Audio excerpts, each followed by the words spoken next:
obviously, you've been kind of backing this China rally for some time now. It's finally seemed to be sentiment turning around in a positive way. How much upside could I see for Chinese stocks? Sure, Yvonne. I think even after the pretty meaningful recovery from, I would say, quite depressed valuations from a few months back.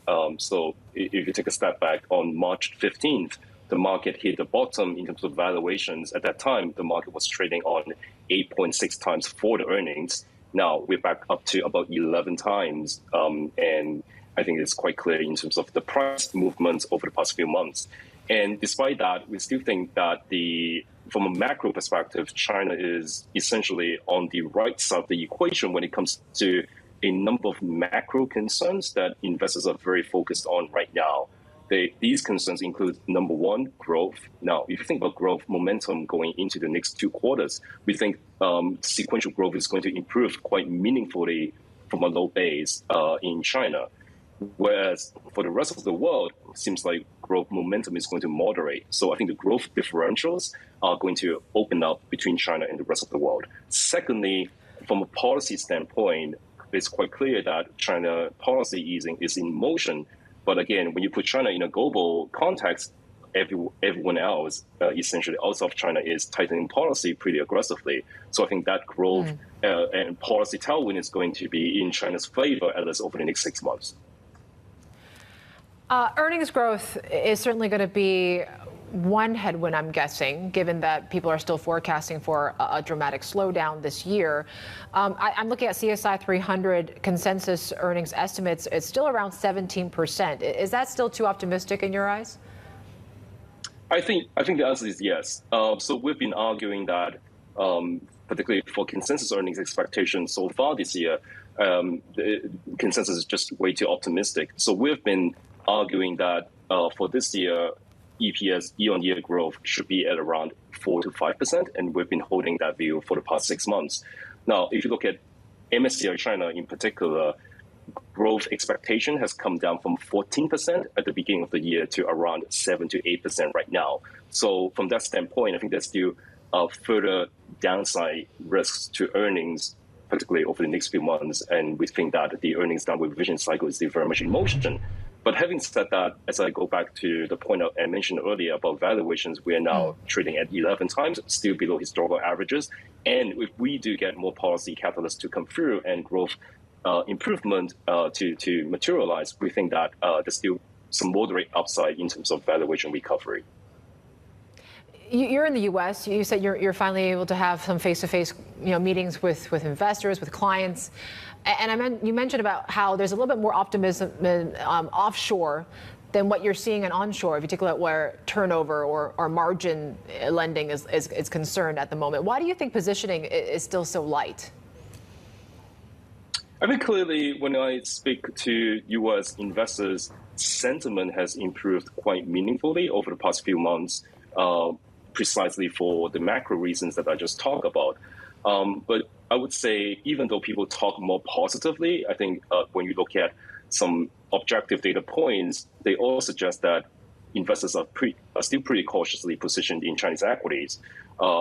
Mutual fund investors are still underweight Chinese equities by about 400 basis points. Hedge fund investors, they turned into first-time net buyer in May after being the net seller for the 14 months before that. So we're starting to see some improvement in allocation from hedge fund investors into Chinese equities. But overall, I would say positioning remains quite light, but I think it's improving. And one thing I would point out is that year to date, northbound flows, we're still talking about, roughly speaking, $8 billion of inflows. Whereas for the rest of the region, if you look at Korea, Taiwan, India, we have seen about $60 billion of foreign net selling. Wow.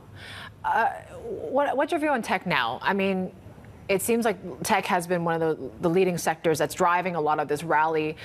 Is this kind of a new bull market that's forming in tech? We're doing a story about VCs and startups that are looking at this sector, and they're still quite uncertain about where this goes. And we just had this week a lot of headlines when it comes to live streaming, new guidelines there, online pharma, e-commerce also seeing a crackdown. What's your take on tech now? I think overall speaking, the for overarching sort of factor here we have to monitor is, of course, the regulatory tightening cycle. And we've been arguing that the regulatory tightening cycle is going to improve going into 2022. And based on the developments over the past few weeks, it seems like we're moving to that direction. And we have some proprietary indicators also suggesting that the intensity level of regulatory tightening has turned from pretty restrictive level now back down to pretty accommodative territory. So I think if that's the case, we still think that there's more room to go in terms of valuation recovery for the TMT sector. So in terms of our recommendation, we are overweight China Internet within China. Well, we've also seen a big rally in brokerages, the consumption plays as well. How much conviction do you have in those sort of areas of the market? I think on a relative basis, we prefer manufacturing cohort when it comes to reopening sort of proxies. So I guess the reasons why the two sectors that you just mentioned have done quite well is primarily predicated on the optimism about China reopen and recovery of aggregate demand. But again, from a top-down standpoint, we think that manufacturing cohorts, including autos and industrials, might be a better place for investors to look for reopening opportunities. We're a few months away from a party Congress. Is it too early to even talk about it? But I'm just wondering, historically, what do you think? Are we likely to see a rally pre-plenum? And how do you position around that? Well, I mean, if you look at the historical playbook, I would say is quite optimistic and is quite positive narrative.